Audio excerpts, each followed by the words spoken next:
Good morning, all dear friends. Welcome once again on your Rajasthan Study YouTube channel. Dear friends, हम आज पढ़ेंगे tense as part 2। हमने अब तक चर्चा की थी टेंस के बेसिक के बारे में।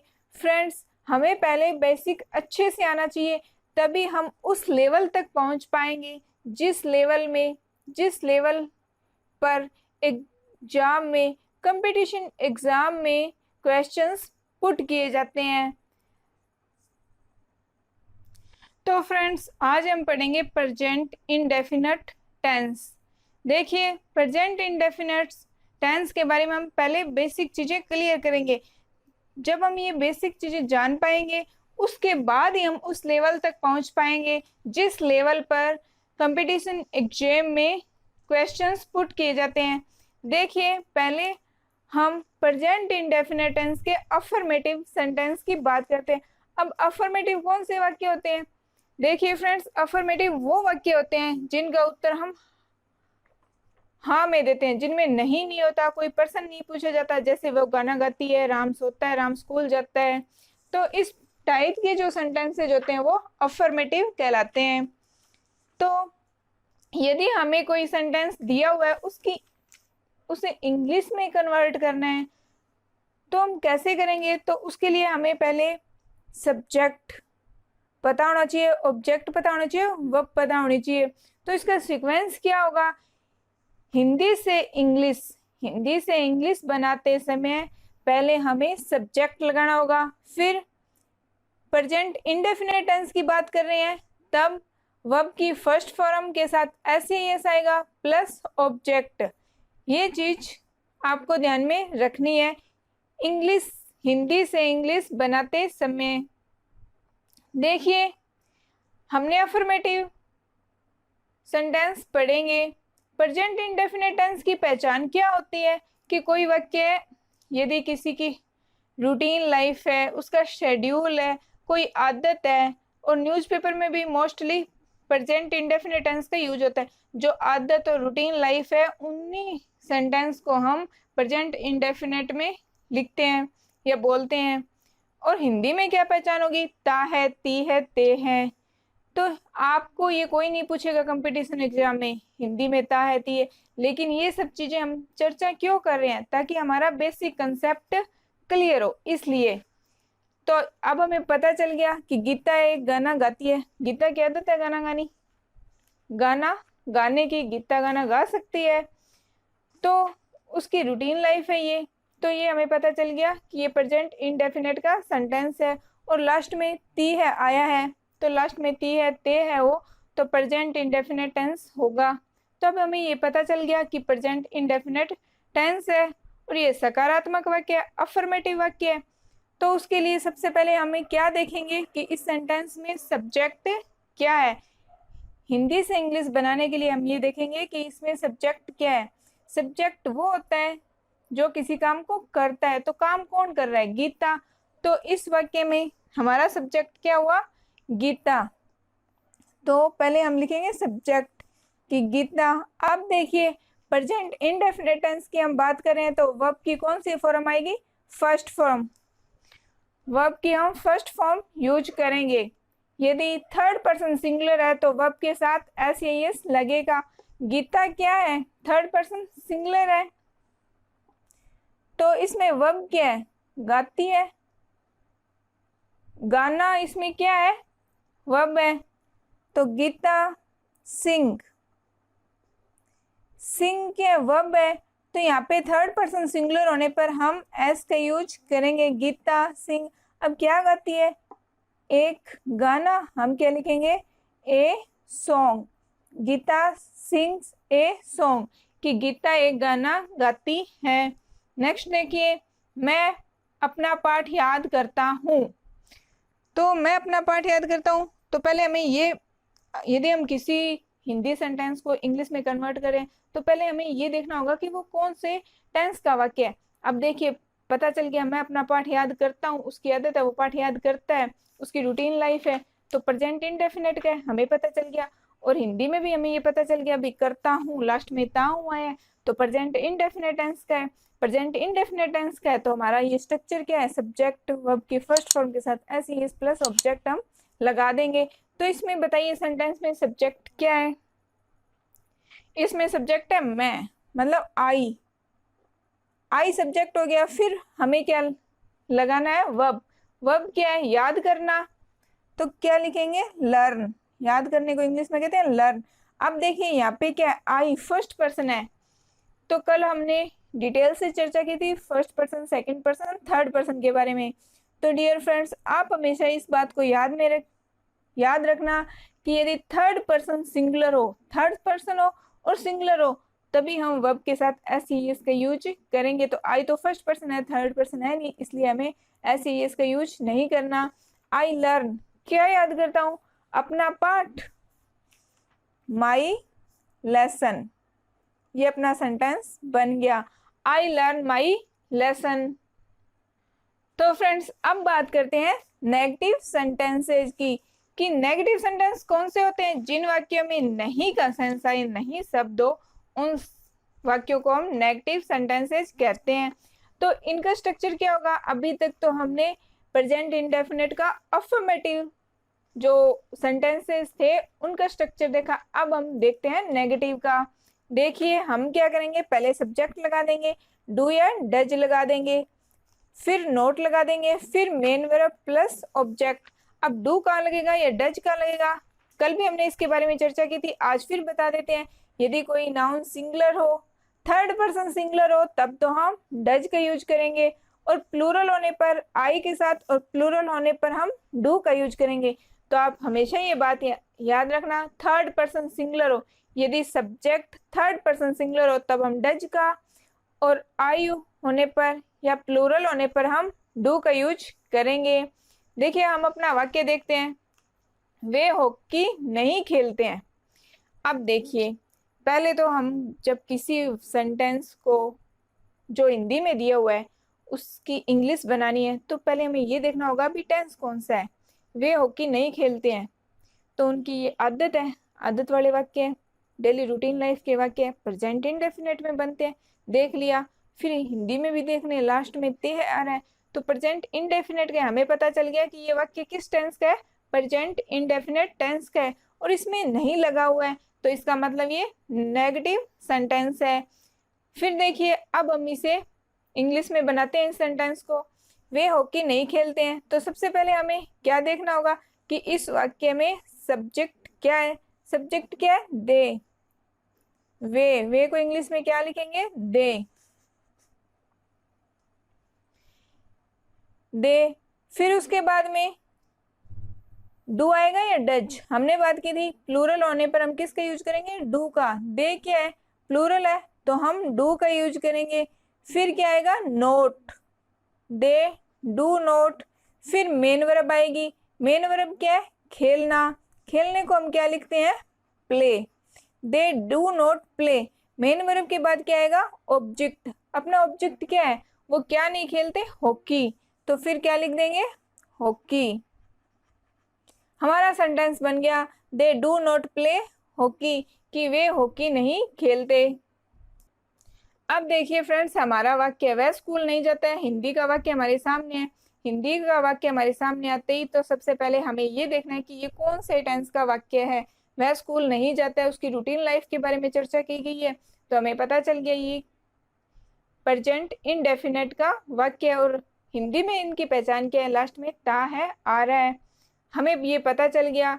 तो इतना हमें पता चलते ही कि प्रेजेंट इंडेफिनिट का, तो हमारे दिमाग में स्ट्रक्चर आ जाना चाहिए। रूल क्या था, रूल यही था, पहले सब्जेक्ट लगाएंगे।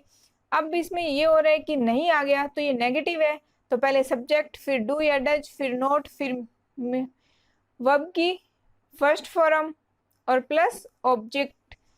तो इसमें देखिए वह स्कूल नहीं जाता है, तो इसमें सब्जेक्ट क्या है, वह के लिए ही का यूज करेंगे, नहीं जाता है तो लड़का है, लड़के के लिए ही का यूज होगा। अब देखिए हमारा स्ट्रक्चर था कि पहले सब्जेक्ट और उसके बाद में नेगेटिव सेंटेंस है तो डू या डज, तो ये थर्ड पर्सन सिंगुलर है, थर्ड पर्सन सिंगुलर के लिए हम डज प्रपोजिशन का यूज करेंगे ही डज, फिर क्या लगाएंगे अब not, he does not, main verb क्या है go, he does not go to school, कि वो स्कूल नहीं जाता है। नेक्स्ट देखिए, वह झूठ नहीं बोलता है, ये किसी की आदत है कि वो झूठ नहीं बोलता है, तो इसमें नहीं लगा तो नेगेटिव सेंटेंस है। नेगेटिव सेंटेंस पता चलते ही हमारे दिमाग में ये आ जाना चाहिए कि इसका स्ट्रक्चर क्या है। स्ट्रक्चर क्या होगा, subject plus do does plus note plus main verb की फर्स्ट फॉर्म प्लस ऑब्जेक्ट। तो इसमें सब्जेक्ट क्या है ही, उसके बाद में डू आएगा या डज, सिंगुलर है, थर्ड पर्सन सिंगुलर होने पर हम डज का यूज करेंगे। फिर क्या लगेगा नोट, ही डज नोट, झूठ नहीं बोलता तो डज नोट आ गया। बोलने को क्या कहते हैं टेल, झूठ को ए लाए, कि वो झूठ नहीं बोलता। अब नेक्स्ट देखिए, मैं अपना पाठ याद नहीं करता हूँ, तो कोई भी सेंटेंस आए तो हमें पहले ये देखना है कि प्रेजेंट इंडेफिनिट का वाक्य है, उसके बाद उसका इंग्लिश में ट्रांसलेट करना है। इंग्लिश में ट्रांसलेट करने के लिए हमें पता चल गया नहीं आ रहा है तो ये नेगेटिव सेंटेंस है, तो उसका स्ट्रक्चर हमारे दिमाग में आ जाएगा। तो सबसे पहले हम क्या लगाएंगे सब्जेक्ट, सब्जेक्ट क्या है मैं, आई। और अब देखिए नहीं आ रहा नेगेटिव है तो हमें डू या डज में से एक यूज करना होगा, तो आई के साथ हमेशा डू लगेगा, आई डू नॉट। फिर वर्ब क्या है याद करना, आई डू नॉट लर्न, क्या नहीं याद करता अपना पाठ, I do not learn my lesson, कि मैं अपना पाठ याद नहीं करता। अब देखिए फ्रेंड्स, हमने अफर्मेटिव सेंटेंसेज पढ़ लिए, नेगेटिव सेंटेंसेज पढ़ लिए, अब बारी आती है इंट्रोगेटिव सेंटेंसेज की, जो कि क्या होते हैं प्रश्नवाचक वाक्य, जिसमें प्रश्न पूछा जाता है। अब देखिए इंट्रोगेटिव सेंटेंसेज की जो रूल है वो क्या होगा, हमें सब्जेक्ट से पहले हेल्पिंग वर्ब का यूज करना होगा। हमेशा आप ये बात ध्यान में रखना, यदि इंट्रोगेटिव सेंटेंसेज है तो सब्जेक्ट से पहले हम डू डज का यूज करेंगे। तो पहले डू डज, फिर सब्जेक्ट, फिर मेन वर्ब की फर्स्ट फॉर्म प्लस ऑब्जेक्ट, और लास्ट में ये क्वेश्चन मार्क जरूर लगाएंगे, क्योंकि इंट्रोगेटिव सेंटेंसेज है, हम किसी से पर्सन पुट कर रहे हैं तो लास्ट में ये इंट्रोगेटिव साइन जरूर लगेगा। अब देखिए हमारा प्रश्न है क्या तुम खेलते हो, हमने पूछा कि क्या तुम खेलते हो, पर्सन पूछ रहे हैं हम, तो सबसे पहले पर्सन पूछ रहे थे, सब्जेक्ट से पहले हमें क्या लगाना पड़ेगा हेल्पिंग वर्ब डू या डज, तो तुम यू आ रहा है, तो देखिए यू क्या है सेकंड पर्सन है, तो हमने तो ये पढ़ा था कि थर्ड पर्सन सिंगुलर होने पर डज का यूज करेंगे, अदरवाइज डू का, तो यू सेकंड पर्सन है, उससे पहले क्या आ जाएगा डू, तो पहले आएगा हेल्पिंग वर्ब डू, फिर आएगा सब्जेक्ट डू यू, फिर उसके बाद में क्या आएगी मेन वर्ब, मेन वर्ब क्या है प्ले खेलना, डू यू प्ले, उसके बाद क्या आ जाएगा इंट्रोगेटिव साइन, कि क्या तुम खेलते हो, तो हमें सब्जेक्ट से पहले हेल्पिंग वर्ब लगानी है, और इस सब्जेक्ट के अकॉर्डिंग यहाँ पे हेल्पिंग वर्ब का यूज होगा। फिर देखिए नेक्स्ट, क्या वह एक पुस्तक पढ़ता है, तो ये क्या है इंट्रोगेटिव सेंटेंसेज है, तो हमें सबसे पहले इंट्रोगेटिव सेंटेंसेज में हिंदी से इंग्लिश बनाते समय ये ध्यान में रखना है कि सब्जेक्ट से पहले हम किसका यूज करेंगे हेल्पिंग वर्ब का। तो सबसे पहले इसमें देखनी है कि सब्जेक्ट क्या है ही, वह के लिए हम ही यूज करेंगे, इससे पहले हम हेल्पिंग वर्ब का यूज करेंगे। ही क्या है थर्ड पर्सन सिंगुलर है, थर्ड पर्सन सिंगुलर के लिए हम डज का यूज करेंगे, तो हम हेल्पिंग वर्ब को सब्जेक्ट से पहले लिख देंगे डज ही। अब देखिए डू डज में से हमने लगा दिया सब्जेक्ट लिख दिया, अब हम क्या लगाएंगे मेन वर्ब, मेन वर्ब यहाँ पे क्या हो रही है पढ़ना, डज ही रीड, अब ऑब्जेक्ट क्या है ए बुक, एक पुस्तक, तो लिखेंगे does he read a book. Last में हमें इंट्रोगेटिव साइन जरूर लगाना है, does he read a book, क्या वह एक पुस्तक पढ़ता है।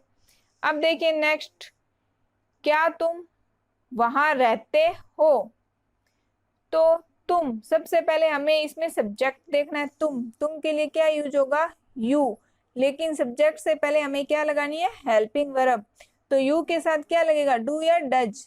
देखिए यू सेकंड पर्सन है, सेकंड पर्सन के साथ डू लगेगा, थर्ड पर्सन सिंगुलर के साथ ही डज का यूज होगा, तो पहले हम हेल्पिंग वर्ब का यूज करेंगे, फिर हमारे पास आ गया सब्जेक्ट, उसके बाद main verb.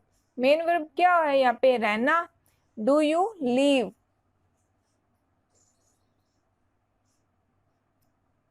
Do you leave, फिर का क्या रह गया, वहां, डू यू लीव देयर, फिर लास्ट में इंट्रोगेटिव साइन कि क्या तुम वहां रहते हो।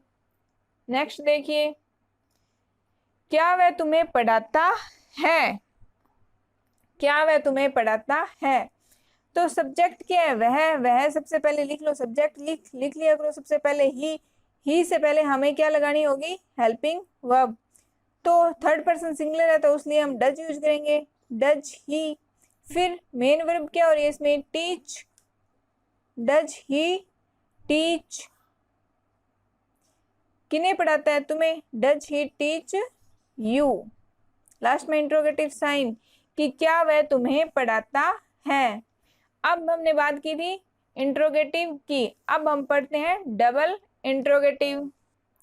अब डबल इंट्रोगेटिव कौन से होते हैं, देखिए फ्रेंड्स, अभी जो हमने ऊपर सेंटेंस किए उसका आंसर हमने हाँ या ना में देना था। देखिए, क्या तुम वहां रहते हो, क्या वह तुम्हें पढ़ाता है, तो इनका आंसर हाँ या ना में है।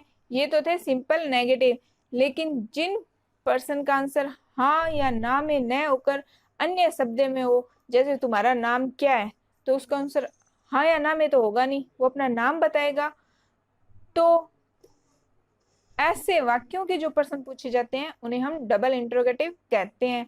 देखिए इनका रूल क्या होगा, WH फैमिली, WH फैमिली कौन सी है, जैसे ये देखिए WH family, what, when, why, where, which, whom, ये जो शब्द है ये सारे WH फैमिली से बिलोंग करते हैं। तो WH फैमिली या WH शब्द यहाँ पे यूज करेंगे, उसके बाद में डू या डज आएगा, फिर subject plus main verb plus object. देखिए जो पहले हमने इंट्रोगेटिव का जो रूल पढ़ा था इसमें ज्यादा, इसमें और उसमें ज्यादा डिफरेंस नहीं है। उसमें क्या था, उसमें यही तो था, पहले डू डज फिर subject main verb plus object.